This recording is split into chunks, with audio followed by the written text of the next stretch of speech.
ஓபிஎஸ்ன்னு சொன்னா ஞாபகத்துக்கு வரக்கூடிய ஒரே சொல் விசுவாசம். ஓபிஎஸ் அவருடைய ஸ்பெஷாலிட்டி என்னன்னு கேட்டா எப்பவுமே சிரிச்ச முகமாகத்தான் இருப்பார். கூட பாருங்க, பொதுவா ஒருத்தரை ஒருத்தர் முறைச்சிக்கிட்டாதான் பிரச்சனை ஆகும். ஆனா நம்ம ஓபிஎஸ் அவர்களுக்கு அவருடைய சிரிப்பே ஒரு காலத்தில் அவருக்கு பிரச்சனை ஆயிடுச்சு. மக்கள் திலகம் எம்ஜிஆருக்கு நீங்கள் மட்டுமல்ல, நானும் ரசிகன் தான்.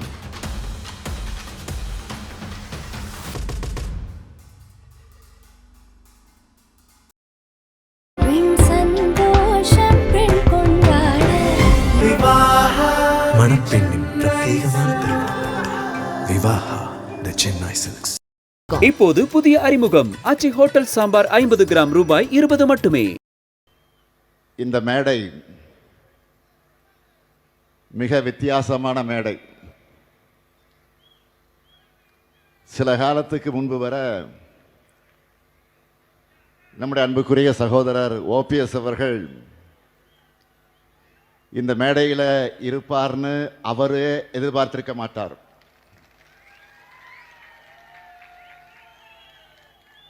ஆனால் லேட்டாக இருந்தாலும்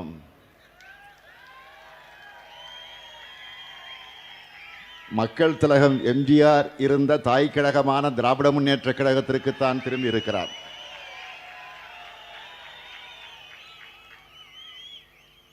அவரையும் அவருடன் நம்முடைய இயக்கத்திற்கு திரும்பி இருக்கக்கூடிய உடன்பிறப்புகளையும் திராவிட முன்னேற்ற கழகத்தின் தலைமை தொண்டனா நான் மனமு வந்து வரவேற்கிறேன். மக்கள் திலகம் எம்ஜிஆருக்கு நீங்கள் மட்டுமல்ல, நானும் ரசிகன் தான்.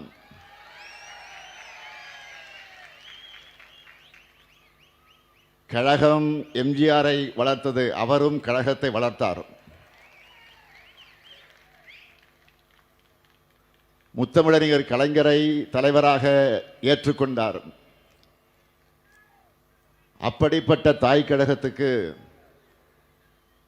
தாயின் மடிக்கு நீங்கெல்லாம் திரும்பி இருக்கிறீங்க.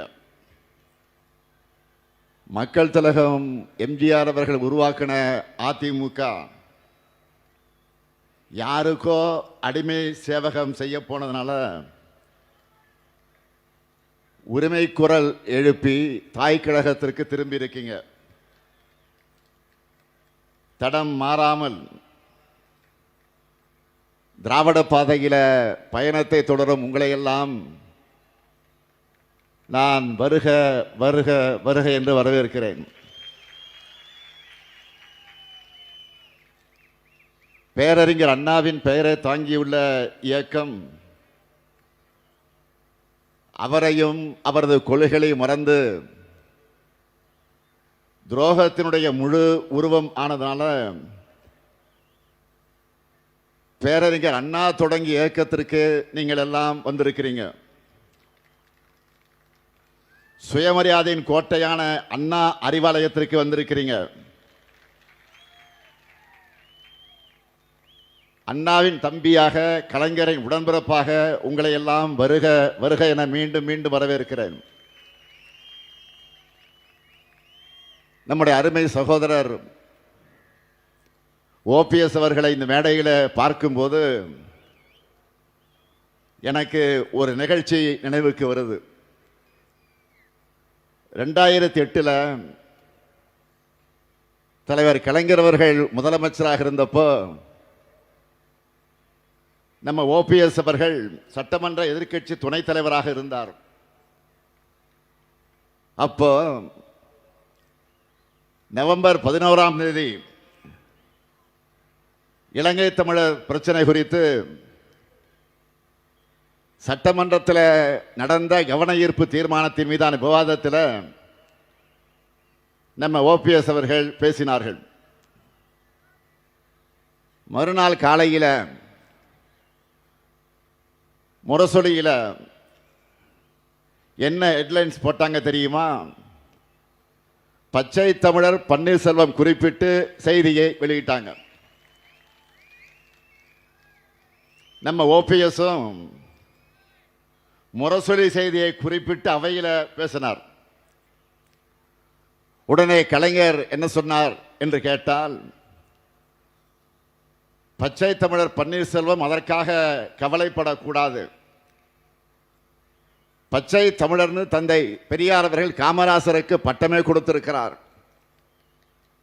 அதைத்தான் முரசொலி கொடுத்திருக்கிறது. அதுவும் முரசு அடித்து கொடுத்திருக்கிறதுன்னு தலைவர் கலைஞர் சொன்னார். இப்படி தலைவர் கலைஞரால் பாராட்டப்பட்ட ஓ பன்னீர்செல்வம் அவர்கள் திராவிட முன்னேற்ற கழகத்தில் இணைஞ்சதை நினைச்சு நான் மிகுந்த மகிழ்ச்சி அடைகிறேன். நம்ம ஓபிஎஸ் அவருடைய ஸ்பெஷாலிட்டி என்னன்னு கேட்டா, எப்பவுமே சிரிச்ச முகமாகத்தான் இருப்பார். கூட பாருங்க, அதுதான் அவருடைய பண்பு. பொதுவா ஒருத்தரை ஒருத்தர் முறைச்சிக்கிட்டாதான் பிரச்சனை ஆகும். ஆனா நம்ம ஓபிஎஸ் அவர்களுக்கு அவருடைய சிரிப்பே ஒரு காலத்தில் அவருக்கு பிரச்சனை ஆயிடுச்சு. ஒரு முறை அவர் என்னை பார்த்து சிரிச்சிட்டார் சட்டமன்றத்தில். உடனே ஸ்டாலினை பார்த்து ஓபிஎஸ் சிரிச்சிட்டார்னு ஏதோ 2 நாட்டுக்குள்ள போர் வந்த மாதிரி பிரச்சனை ஆக்கிட்டாங்க. அரசியல்ல 1000 விமர்சனங்கள் இருக்கலாம். ஆனா சட்டமன்றத்திலையும் பொதுவெளியிலையும் ஒருத்தரை ஒருத்தர் சந்திக்கும் போது நலம் விசாரிக்கிறது அரசியல் மாண்பு, அதுதான் பண்பாடு. அப்படித்தான் அப்ப முதலமைச்சராக இருந்த சகோதரர் ஓபிஎஸ் அவர்களை பார்த்து மரியாதைக்காக வணக்கம் வச்சன். அவரும் சிரிச்சார். உடனே இதை குற்றச்சாட்டா ஆக்கிட்டாங்க. ஆனா யார் என்ன சொன்னாலும் தன்னுடைய பண்பை மாத்திக்காம அமைதியோடவும் அன்போடவும் அதே சிரித்த முகத்தோடு இன்றைக்கும் இருக்கிறார் நம்ம ஓபிஎஸ் அவர்கள். அமைதியும் புன்னகை மட்டுமல்ல, ஓபிஎஸ் சொன்னா ஞாபகத்துக்கு வரக்கூடிய ஒரே சொல் விசுவாசம். மறைந்த அம்மையார் ஜெயலலிதா அவர்கள் தான் அமர்ந்த முதலமைச்சர் இருக்கையில் நம்முடைய ஓபிஎஸ் அவர்களை 2 முறை அமர வச்சார்.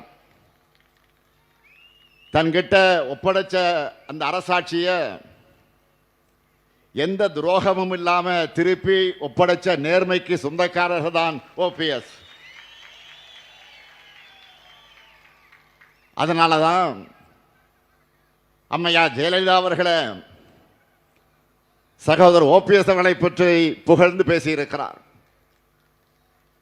விசுவாசத்திற்கு ஒரு ஓபிஎஸ்னா துரோகத்திற்கு அடையாளமாக இருக்கிறவர் தான் பழனிசாமி அவர்கள். கூவத்தூர்ல அம்மையார் சசிகலா காலில் ஊர்ந்து தவழ்ந்து போய் முதலமைச்சராயிட்டு அந்த அம்மையாரை நோக்கிய நீ எனக்கு பதவி வாங்கி தந்தாயா என்று ஒருமையிலே கேட்டவர் தான் பழனிசாமி அவர்கள். அவர் இன்னும் என்னவெல்லாம் சொல்லியிருப்பார் என்று நம்முடைய சகோதரர் ஓபிஎஸ் அவர்களுக்கு நன்றாக தெரியும். பழனிசாமி அவர்களை பொறுத்த வரைக்கும் தன்னை காப்பாற்றிக் கொள்ள எது வேண்டுமானாலும் செய்வார். அவருடைய உச்சக்கட்ட துரோகம் என்ன தெரியுமா? தன்னை காப்பாற்றிக்க மக்கள் திலக எம்ஜிஆர் உருவாக்கிய அம்மையார் ஜெயலலிதா அவர்களால் வளர்க்கப்பட்டிருக்கக்கூடிய இயக்கத்தையே இன்னைக்கு அடமானம் வச்சிருக்கிறார் பழனிசாமி. பழனிசாமி என்ன நினைக்கிறார்னா, பாஜக தனக்கு நல்லது செய்யும்னு நினைக்கிறார். உண்மையிலேயே பாஜக யாருக்கும் நல்லது செய்யாது. இன்றைக்கு கூட நீங்க செய்திகளில் பார்த்திருப்பீங்க. நாளைக்கு மகளிர் தினத்தை அடிப்படையாக வச்சு இன்னைக்கு சிலிண்டர் விலைய ரூபாய் உயர்த்தி மகளிருக்கு பரிசு கொடுத்திருக்கிறாங்க. கடந்த 2024ஆம் ஆண்டு ரூபாய் குறைச்சது தேர்தலுக்கான பம்மாத்துன்னு நிரூபிச்சிருக்கிறார் பிரதமர் மோடி அவர்கள். 2024 கோடிக்கணக்கான குடும்பங்களோட நிதி சுமையை குறைக்கிறோம்னு ரூபாய் குறைக்கிறோம்னு சொன்னவர் இன்னைக்கு எதுக்கு சுமையை ஏற்றி இருக்கிறார்? வார்த்தைக்கு வார்த்தை நாரி சக்தின்னு சொன்னவங்களுக்கு இன்னைக்கு அந்த பெண் சக்தி கண்ணுக்கு தெரியலையா? பெண்களுக்கு அதிகாரம் அளிக்கிறதா சொல்லிட்டு வாக்கு திருட்டு மாதிரி அவங்களுடைய பணத்தையும் பறிக்கிறது நியாயமா? 2024 பெண்களுடைய நல்வாழ்வுக்கு காமிச்ச போலி அக்கறை 2026 எங்க போச்சு? பாஜகவை பொறுத்த வரைக்கும் மக்களுக்கு நல்லது செய்ய விட மாட்டாங்க. இதை உணர்ந்ததால தான் எலெக்ஷனை காரணம் காட்டி மகளிர் உரிமை தொகையை முடக்க நினைச்ச சதியை முறியடிச்சு 3 மாதங்களுக்கான உரிமை தொகையை முன்பணமாகவும் 2000 ரூபாயை கோடைக்கால சிறப்பு நிதியாகவும் சேர்த்து 1,31,00,000 மகளிருக்கு 5,000 ரூபாய் வழங்கியிருக்கிறோம். அது மட்டுமல்ல, திராவிட மாடல் 2.0 கலைஞர் மகளிர் உரிமை தொகையை 2,000 ரூபாயாக உயர்த்துவோம்னு அறிவிச்சிருக்கிறோம். மக்களுக்காக பார்த்து பார்த்து திட்டங்களை தீட்டி நன்மைகளை செஞ்சு மக்களுக்கு கொடுத்தா அதுதான் திமுக. மக்களை பற்றி கவலைப்படாம மக்கள் கிட்ட இருந்து எல்லாத்தையும் பறிச்சா அது பாஜக. இப்படி யாருக்குமே நன்மை செய்யாத பாஜகவா அதிமுகவுக்கு நன்மை செய்ய போகுது? அதிமுகவோட ரத்தத்தை தான் உறிஞ்சி எடுக்கும். அதுதான் நடக்க போகுது. இதுல பழனிசாமிக்கு ஏதாவது டவுட் இருந்தா இதுக்காவது அவர் கொஞ்சம் தலையை தூக்கி பீகார்ல நடக்கிறத பார்க்கணும். 10 முறை முதலமைச்சராக இருந்த மாண்புமிகு நிதிஷ்குமார பாஜக பந்தாடிச்சு. பீகார்ல நிதிஷ்குமார் அவருடைய ஐக்கிய ஜனதாதள தலைமையில் நடக்கிற என்டிஏ ஆட்சியில் ஐக்கிய ஜனதாதளத்தினுடைய தலைவர் நிதிஷ்குமார் பொறுப்பை, முதலமைச்சர் பொறுப்பை ராஜினாமா செஞ்சுட்டு இன்றைக்கு மாநிலங்களவை எம்பியாக போகிறார். இத்தனைக்கும் கடந்த நவம்பர் மாதம் தான் சட்டமன்ற தேர்தல் முடிஞ்சு நிதிஷ்குமார் சிஎம் ஆனார், முதலமைச்சரானார். அதுக்குள்ள அவர் பதவி விலகுகிறார் என்ற செய்தி அதிர்ச்சியாக இருக்கிறது. நிதிஷ்குமார் அவர்களுக்கு பதிலாக பாஜக சார்பில் புதிய முதலமைச்சர் பொறுப்பேற்க இருக்கிறதாக தகவல்கள் ஆதாரத்தோடு வருகிறது. இன்றைக்கு நிதிஷ்குமார் அவர்களுக்கு ஏற்பட்டிருக்கக்கூடிய கதிதான் நாளைக்கு பழனிசாமி அவர்களுக்கும். அதுக்கு அவர் முதல்ல வெற்றி பெறணும்னு நீங்க நினைக்கிறது எனக்கு கேட்குது. எனக்கு கிடைச்ச தகவல் படி அதிமுகவில் பழனிசாமி அவர்களுக்கு பதிலாக ஆல்ரெடி வேறு ஒருவரை பொதுச் செயலாளராக பாஜக தேர்ந்தெடுத்து வச்சிருக்கு.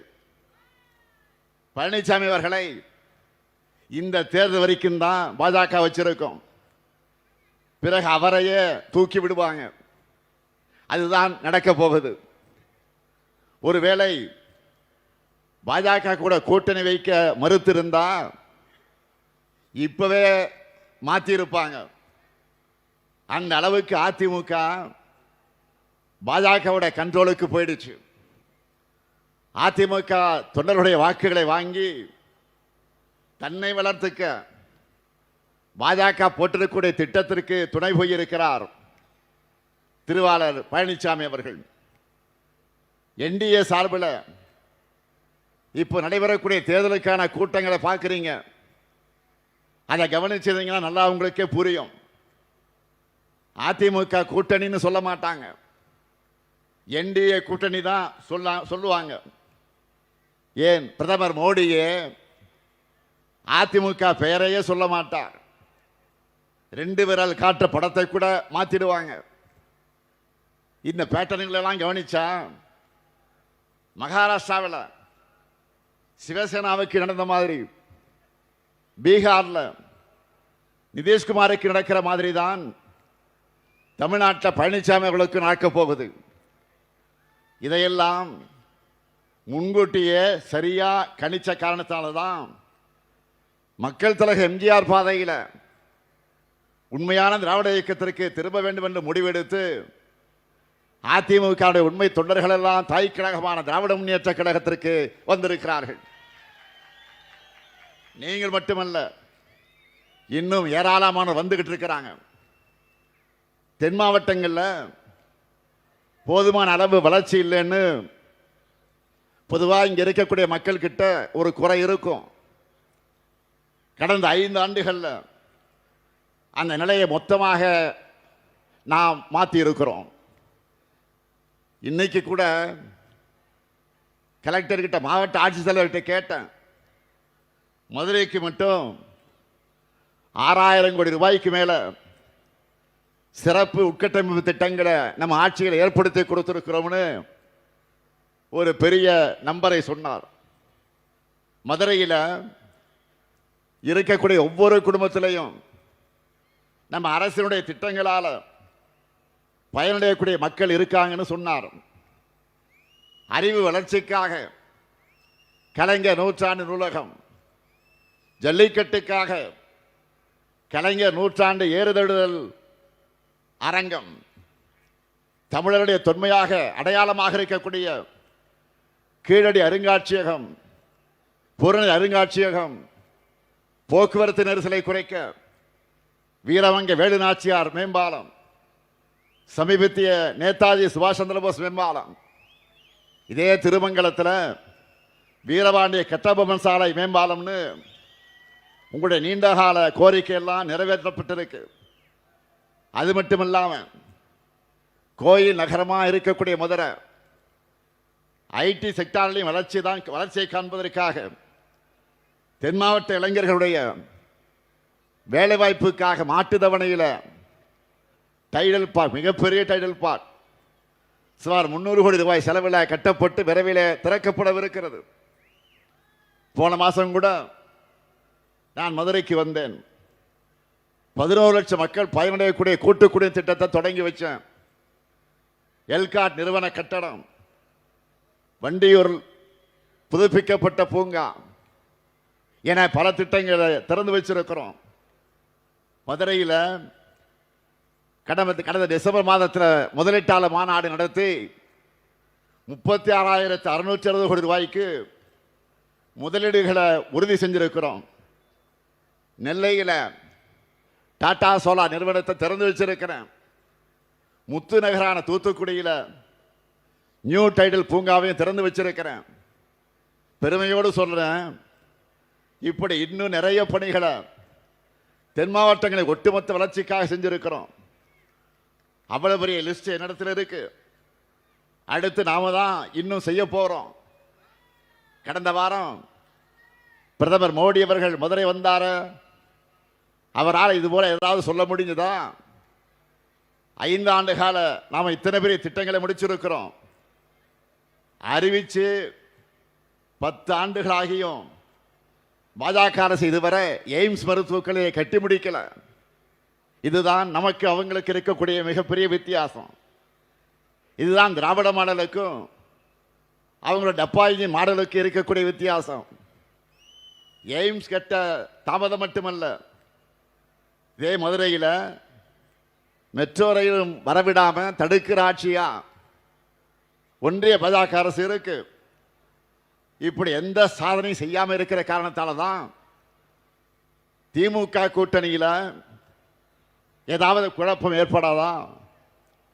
அதில் குளிர்காயலாமான இவங்க ஏங்கிக்கிட்டு இருந்தாங்க. நம்முடைய கொள்கை கூட்டணி அதற்கு இடம் கொடுக்காம தொடர்ந்து 4வது பொதுத் தேர்தலை சந்திக்க தயாராகிடுச்சு. அதனால தான் நான் அறிவாலயத்திலிருந்து காங்கிரஸ் கட்சியுடைய கூட்டணி பேச்சுவார்த்தை முடிஞ்சு காரில் ஏறுகிற போது அறிவாலயத்தை வெளியில் நின்று கொண்டிருக்கக்கூடிய பத்திரிகை நிருபர்கள் என்னை பார்த்து என்னாச்சு என்று கேட்டப்போ நான் வேண்டுமென்றோ திட்டமிட்டு சொல்லலை, கையை இப்படி காண்பித்து முடிஞ்சு போச்சுன்னு சொன்னேன், அவ்வளவுதான். அது வைரலாச்சு. இது கொள்கை கூட்டணி மட்டுமல்ல, மக்கள் மீண்டும் மீண்டும் நம்பிக்கையோடு தேர்ந்தெடுக்கக்கூடிய வெற்றி கூட்டணி. தமிழ்நாட்டில் மதக்கலவரமும் மக்களுடைய மோதலும் நடக்காத பாதுகாத்து வளர்ச்சியில மட்டுமே ஃபோக்கஸ் பண்ற மதச்சார்பற்ற முற்போக்கு கூட்டணி. அதை உணர்ந்துதான் தமிழ்நாட்டின் வளர்ச்சியில் அக்கறை கொண்ட பலரும் தொடர்ந்து நம்முடைய கூட்டணியில் இணைஞ்சு 2021 தேர்தலின் போது இருந்ததை விட நாம கூடுதலா இப்ப பலம் பெற்றிருக்கிறோம். சாதனைகள், கொள்கை உறுதி, கூட்டணி வலிமைன்னு 3லும் சென்டம் ஸ்கோர் பண்ணியிருக்கிறோம். அதனால தான் வெல்வோம் 200 என்று என்னால் தைரியமாக சொல்ல முடியுது. நான் உறுதியாக சொல்றேன், வர சட்டமன்ற தேர்தலில் திமுக தலைமையிலான மதச்சார்பற்ற முற்போக்கு கூட்டணி 200க்கு அதிகமான தொகுதிகளில் வென்று மீண்டும் நாம் ஆட்சி அமைப்போம். இன்னும் சொன்னா திமுக தான் வெற்றி பெற போகுதுன்னு பாஜகவே நினைக்குது. அதனால தான் நம்முடைய பிரச்சார பீரங்கியாக இருந்த ஆளுநர் திரு ரவி அவர்களை திடீர்னு மாத்திட்டாங்க. ஸ்டாலினுக்கு மறுபடியும் பதவி பிரமாணம் செஞ்சு வைக்கணும்னு விரக்தியில் அவர் கிளம்பிட்டார். ஒன்றிய பாஜக அரசை கேட்கிறேன், எலெக்ஷன் முடிகிற வரைக்கும் ஆளுநர் ரவியை மாற்றாதீங்கன்னு நான் எத்தனை வாட்டி கோரிக்கை வச்சிருக்கிறேன். மாண்புமிகு பிரதமருக்கு, உள்துறை அமைச்சருக்கு எத்தனை முறை கோரிக்கை வச்சிருக்கிறேன். இதில் கூட எங்கள் கோரிக்கை நிறைவேற்றி தர மாட்டீங்களா? இருந்தாலும் ஆளுநர் ரவி அவர்களை மாற்றினாலும் நம்முடைய வெற்றியை இன்றைக்கு உறுதி செஞ்சிருக்கிறாங்க. இப்படிப்பட்ட அரசியல் சூழல் தான் கழகத்தை நோக்கி இன்றைக்கு எல்லோரும் வந்திருக்கிறீங்க. 10 தோல்வி பழனிசாமி கட்சியிலிருந்து வெல்லும் திமுகவுக்கு வந்திருக்கிறீங்க. உங்களுக்கு ஏராளமான தேர்தல் வேலைகளை காத்திருக்கு. நம்ம கூட்டணியுடைய வெற்றிக்காக கடுமையாக உழையுங்கள். 200 தொகுதிக்கு மேல நாம வெற்றி பெறணும். உங்க உழைப்புக்கு நிச்சயம் அங்கீகாரம் கிடைக்கும். அண்ணன் ஓபிஎஸ் அவர்களோடு இணைந்துள்ள அனைவரையும் நான் மீண்டும் மீண்டும் தலைமை கழகத்தின் சார்பில், ஏன் நம்முடைய நெஞ்சில் குடியிருக்கக்கூடிய தலைவர் கலைஞர் அவர்களின் சார்பில் மனதார வருக வருக வருக என வரவேற்று வெல்வோம் ஒன்றாக விடைபெறுகிறேன். நன்றி, வணக்கம்.